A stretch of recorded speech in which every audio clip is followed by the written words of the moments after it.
Chicos, bienvenidos a nuestro proyecto de clases remotas del módulo 1 Español para ENEM en lengua española. Yo soy la profesora Josiana Azevedo y hoy nosotros vamos a trabajar con las generalidades de la lengua. Vamos a abordar 3 asuntos muy importantes y siempre presentes en las pruebas de ingreso a la universidad. Temas del primer módulo, clase 2. Español para ENEM. Los heterotónicos o prosódicos, los heterogenéricos y los heterosemánticos. Empezaremos por los conceptos, seguiremos con algunos ejemplos, después trabajaremos las características y por fin vamos a practicar con ejemplos de ENEM. Los heterotônicos ou prosódicos. Conceito. São aquelas palavras que quando nós comparamos português e espanhol, nós percebemos que a grafia, a forma de escrevê-las é igual ou parecida. O significado é o mesmo, mas a sílaba tônica muda de lugar. Dessa forma, a maneira de pronunciar também muda. Observemos a tabela a seguir. Algunos ejemplos. En la tabla existen algunas palabras en la lengua portuguesa y las mismas palabras en la lengua española. Observen la forma de pronunciarlas. No português eu digo periferia, pero en la lengua española, periferia. No português, herói, mas no espanhol, herói. No português, academia e no espanhol, academia. No português, cérebro e na língua espanhola, cerebro. Assim, nós podemos perceber que essas palavras, quando comparadas entre português e espanhol, elas possuem a grafia, a maneira de escrever igual ou parecida. Os significados também são os mesmos, no entanto, a forma de pronunciá-las acaba mudando, porque a sílaba tônica mudou de lugar. Todas essas palavras do quadro estão inseridas no grupo dos heterotônicos. Ejemplo N. Mandela es un demócrata y un estadista ejemplar. Observem o vocábulo demócrata. Na língua portuguesa, eu digo democrata. A forma de escrever igual entre as duas línguas. Os significados iguais. No entanto, a maneira de pronunciar muda porque a sílaba tônica mudou de lugar. No espanhol, demócrata. Na língua portuguesa, democrata. Este vocábulo pode ser considerado como heterotônico. Seguimos. Ejemplo ENEM 2. Esta es la anestesia que cubre su obra social. Observem a palavra anestesia. Na língua portuguesa, anestesia. Os significados iguais. A forma de pronunciar muda. Por que isso acontece? Porque a sílaba tônica mudou de lugar. No entanto, vocês podem perceber também que a maneira de escrever é idêntica, a grafia é idêntica. Anestesia na língua espanhola, anestesia na língua portuguesa. Essa palavra, anestesia, pode também ser inserida no grupo dos heterotônicos.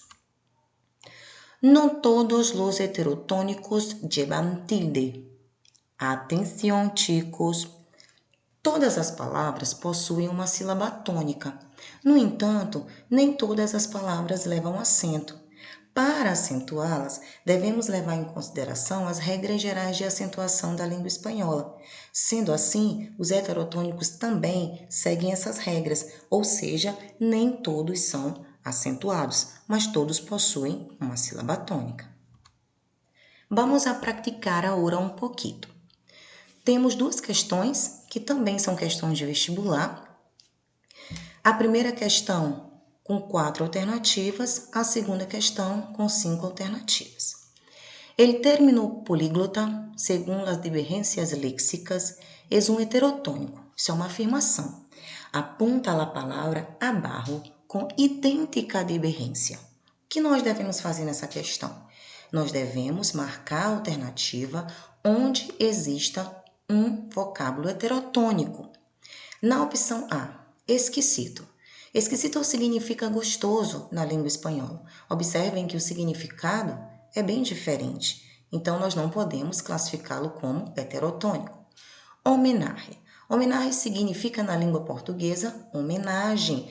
Os significados são iguais. No entanto, observem que a sílaba tônica entre português e espanhol permanece a mesma. Assim, nós não podemos considerar como um heterotônico. Calabaça. Calabaça significa abóbora na língua portuguesa. Observem que os significados são bem diferentes. Nesse caso, também não pode ser considerado um heterotônico. E na letra D, temos a palavra canguru. No português, significa canguru. Palavras muito parecidas na grafia, não? Com as sílabas tônicas em locais distintos, fazendo com que a pronúncia seja diferente. Canguru na língua espanhola, canguru na língua portuguesa. Sendo assim, nós podemos classificá-la como um heterotônico. Então, nesse caso da primeira questão, a opção correta é a opção D. A segunda questão, assim como microcefalia, es heterotônico em relação ao português el vocábulo. Não se esqueçam que microcefalia é a mesma coisa que microcefalia. Observem que a grafia é igual, observem que o significado é igual, porém a maneira de pronunciar a palavra muda porque a sílaba tônica mudou de lugar. Então, é considerado um heterotônico. O que nós devemos fazer para responder a questão é encontrar entre as 5 alternativas abaixo uma palavra que se encaixe nesse mesmo grupo dos heterotônicos. Na letra A, temos a palavra criança, que significa criação. Então, já percebemos que o significado muda. Sendo assim, não a consideramos como um heterotônico. Depois, na letra B, temos a palavra presunto, que não significa algo de comer, como na língua portuguesa. Significa presumível, pressuposto. Se o significado muda, mais uma vez não posso considerar a palavra como um heterotônico.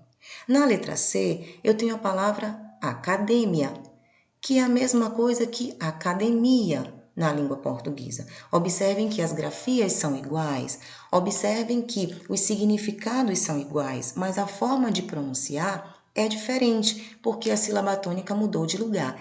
Esta palavra, presente na letra C, é considerada um heterotônico. Na letra D, costumbre. Costumbre significa costume, muito parecido os significados, né? Não dá para a gente confundir costumbre, costume. Porém, observem que a sílaba tônica, ela não mudou de lugar, ela permaneceu a mesma sílaba, tanto na língua espanhola quanto na língua portuguesa. Assim, nós não podemos considerar como um heterotônico. E a letra E, paisaje, que significa paisagem, também com significado muito parecido, ou seja, mesmo significado, forma de escrever muito parecida, no entanto, a sílaba tônica permanece a mesma entre português e espanhol. Assim, eu não posso considerar um heterotônico. Então, a opção correta da segunda questão, letra C. Los heterogenéricos. Conceito. São palavras que, quando nós comparamos português e espanhol, a gente percebe que elas têm o mesmo significado, no entanto, gênero masculino e feminino são distintos, ou seja, o que antes era feminino passa a ser masculino e o que antes era masculino passa a ser feminino.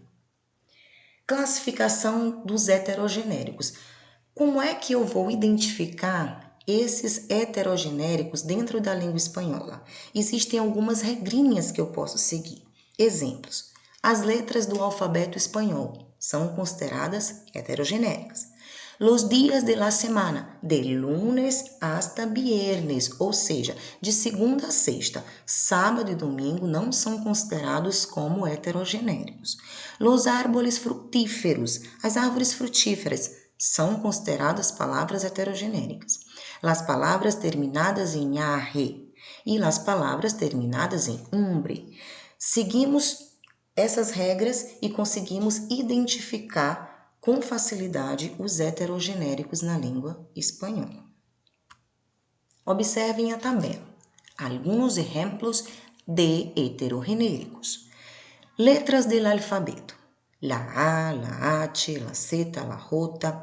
O que acontece nessa primeira coluna?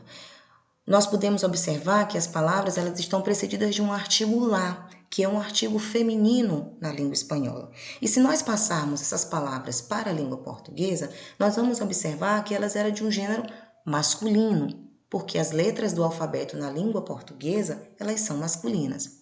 Dias de la semana, el lunes, el martes, el jueves, el viernes. Observem que agora essas palavras estão precedidas por um artigo masculino, mas se nós traduzirmos e colocarmos isso para o português, nós vamos observar que essas palavras elas eram femininas. Palavras terminadas em arre. Atenção! Toda vez que nós encontramos uma palavra terminada em arre, A-J-E, na língua espanhola, essa palavra é um substantivo masculino. El viaje, el garaje, el bagaje, el masaje. Se nós fizermos a tradução para a língua portuguesa, nós vamos observar que essas palavras elas são todas femininas na língua portuguesa. Palavras terminadas em umbre, la cumbre, la lumbre, la costumbre, la legumbre, são palavras que na língua espanhola estão como femininas, precedidas por um artigo lá, que é o nosso artigo feminino. No entanto, passando para a língua portuguesa, nós vamos observar que são palavras masculinas. E, por fim, los árboles fructíferos, el mango, el papayo, el ciruelo, el guayabo. São árvores frutíferas. Todas essas palavras precedidas pelo artigo masculino ele. Se passarmos para o português, vamos observar que essas palavras são todas femininas. Sigamos. Observação. Existem algumas palavras que elas não seguem as regrinhas anteriores, mas mesmo assim elas são consideradas palavras heterogenéricas. Por quê? Porque elas mudam de gênero. Exemplo, el dolor, el color, el humo, el origen, la leche, la miel, la sangre, la nariz. Se pegarmos a palavra dolor na língua espanhola e passarmos a palavra para o português, vamos observar que há mudança de gênero. El dolor, masculino no espanhol, a dor, feminino na língua portuguesa. La nariz, feminina na língua espanhola, o nariz, masculino na língua portuguesa. Regla de eufonia. Existem palavras que começam por A ou por HA, tônicas e que estão no singular. E quando nós colocamos um artigo diante delas, nós não vamos colocar o artigo lá, nós vamos substituir pelo artigo ele. Porque a palavra muda de gênero? Não, para que não aconteça o que nós chamamos de choque vocálico. Nesse caso, essas palavras, esses substantivos, não são considerados como heterogenéricos. Eles só se adaptam a um outro artigo para que não aconteça um choque vocálico. Então, a isso nós damos o nome de regla de eufonia. Observe os exemplos a seguir. El hada es muy bello. Las hadas son muy bellas. No primeiro exemplo, a palavra hada, que significa fada, é um substantivo feminino, porém está precedido por um artigo ele, que é um artigo masculino. A palavra encontra-se no singular.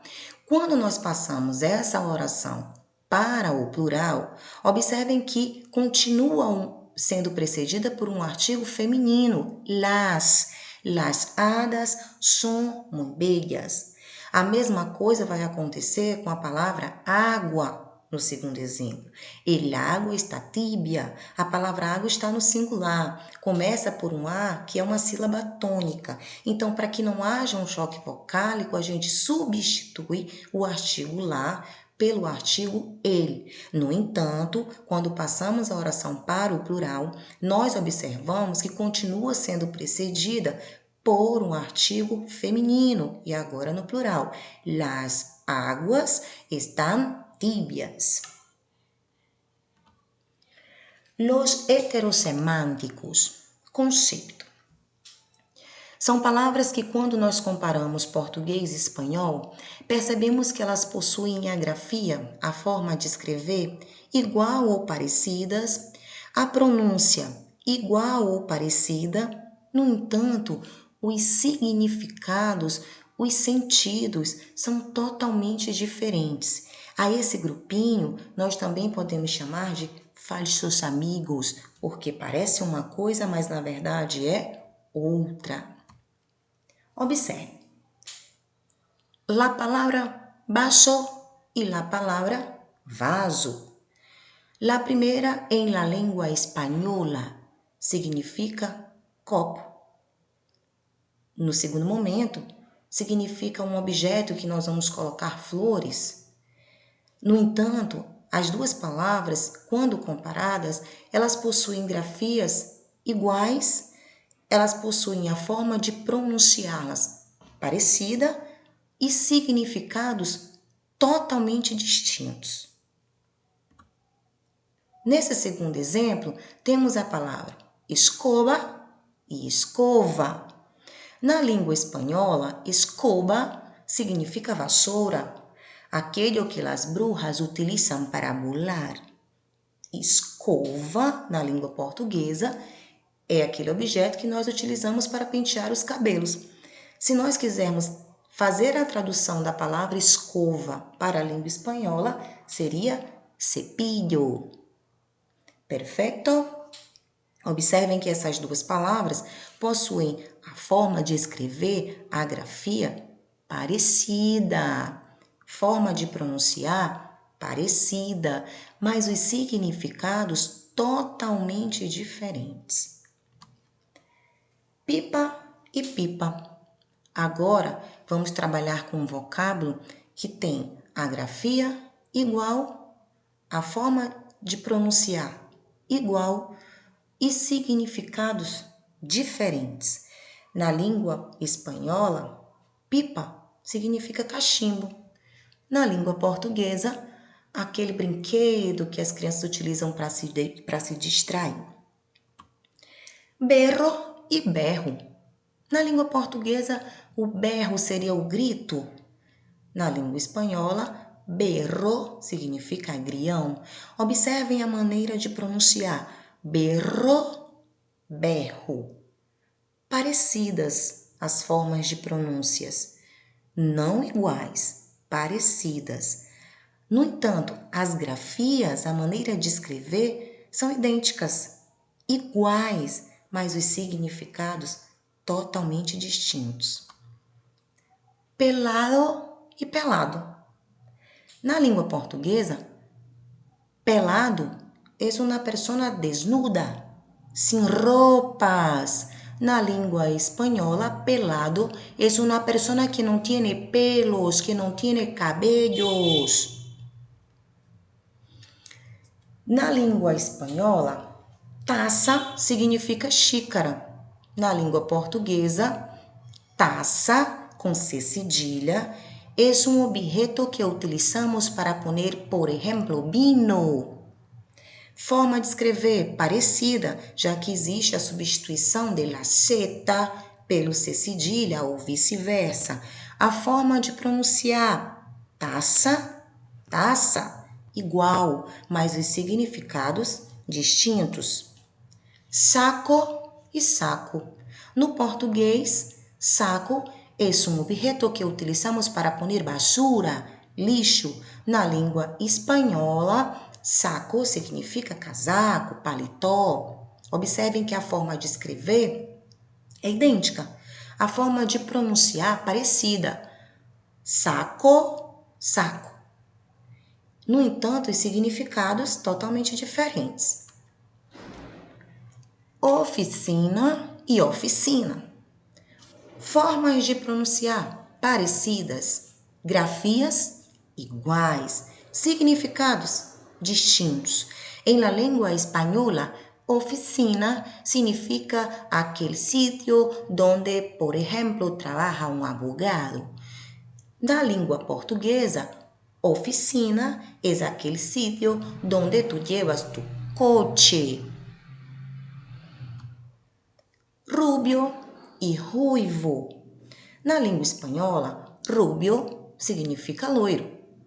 Na língua portuguesa, Ruivo significa aquela pessoa que tem os cabelos avermelhados. Então, observem que a maneira de escrever, a grafia, é muito parecida quando nós comparamos as duas línguas. Existe aí a mudança, a substituição do B pelo V. A maneira de pronunciar é parecida também. Rubio, ruivo. No entanto, o significado é totalmente diferente. Enojado e enojado. No português, enojado seria uma pessoa que está com nojo de alguma coisa. Pero en la lengua española, enojado es lo mismo que rabioso. Então, a forma de escrever, igual. A forma de pronunciar, parecida, mas os significados distintos. Exemplos de N. Observem a historinha. Um rato, por favor, em, e aí já encontramos a palavra rato, que é considerado como um heterossemântico, porque se olhamos esta palavra, nós pensamos imediatamente no rato, bichinho asqueroso, que nós conhecemos da língua portuguesa. No entanto, rato significa um curto espaço de tempo. La carne aqui é muito exquisita. Observem a palavra exquisita, que parece muito esquisito, estranho, mas na verdade na língua espanhola significa gostosa. Quieres ir de tapas? Que não significa socos. A palavra tapas em la língua espanhola quer dizer um aperitivo, uns petiscos. Não quero quedar-me embaraçada. Embaraçada. Está no embaraço, está em meio a uma confusão? Não, chicos. Embaraçada significa grávida. Acá está su vaso de água. Vaso. Este vocábulo não significa aquele objeto que nós colocamos flores, como olhamos nos exemplos anteriores, mas significa copo, aquele objeto que utilizamos para pôr jugo, para pôr água. Perfeito? Vamos a seguir. La ingesta de alcohol aumenta en la época navideña y con ello los accidentes y muertes. Voy a extrañar a mi tío, murió a consecuencia del alcohol. ¿Tomaba mucho? No, lo atropellou um caminhão repartido de tequila. Observem que no balãozinho existe a expressão voy a extrañar. E nos remetemos à palavra estranhar, de achar algo estranho, se fizermos o comparativo entre português e espanhol. No entanto, nós não podemos esquecer que são falsos amigos, parece uma coisa, mas na verdade é outra. A expressão voy a extrañar significa eu vou sentir falta, eu vou sentir saudade do meu tio. Banheiro. Se nós observarmos a palavra banheiro, automaticamente nos remete ao cômodo da nossa casa, o banheiro que nós utilizamos para fazer as nossas necessidades fisiológicas. No entanto, na língua espanhola significa salva-vidas. Este banheiro como cômodo da casa, de uma habitación, de uma vivienda, nosotros vamos a chamar quarto de baño ou simplesmente baño. Vamos a praticar. Observe, temos duas questões, mais uma vez, as duas questões com a primeira com 5 alternativas, a segunda com 4 alternativas, e nós estamos trabalhando com vocábulos heterossemânticos, que é o tema do terceiro grupinho. Na primeira questão, poderia substituir-se por reto el término. Não podemos esquecer que reto é um heterossemântico que vai nos remeter a uma palavra da língua portuguesa que vai fazer uma confusão em relação ao significado, mas que na verdade significa uma coisa totalmente diferente daquilo que nós pensamos. Nesse sentido, nós poderíamos ser levados a marcar a opção A, direto, onde uma coisa reta é aquela que não faz curvas, é aquela que vai direto para algum sentido. No entanto, não é essa a alternativa. A alternativa correta é a letra D, desafio. Um reto é o mesmo que desafio. Na segunda questão, Indique os vocábulos que, tal e como o término rato, são falsos amigos, ou seja, divergem do português em el significado. Observe a palavra rato. Já vimos lá nos quadrinhos. Rato significa um curto espaço de tempo e não um bichinho asqueroso. Então, por criar essa confusão em relação aos significados, nós chamamos de falsos amigos os heterossemânticos. O que a questão pede é que nós marquemos a opção correta entre A, B, C ou D, onde existem dois vocábulos que podem ser considerados como heterossemânticos. Na letra A, elogio e terapia. Observem que se nós formos buscar os significados, são a mesma coisa na língua portuguesa, terapia e elogio. Na letra B, fraude e origem. Observe que os significados também são iguais, fraude e origem. Arteria e habla. Muito parecidos também, não tem como confundir os significados, artéria e fala. No entanto, na letra D, nós temos duas palavras que parecem alguma coisa da língua portuguesa, mas que na verdade não é. Carroça, que parece muito aquele meio de transporte que são guiados por animais, mas na verdade significa flutuante. E a palavra sótano, que parece o sótão de uma casa, mas na verdade significa porão. Chicos, terminamos acá nuestra clase. Muchas gracias y hasta la próxima.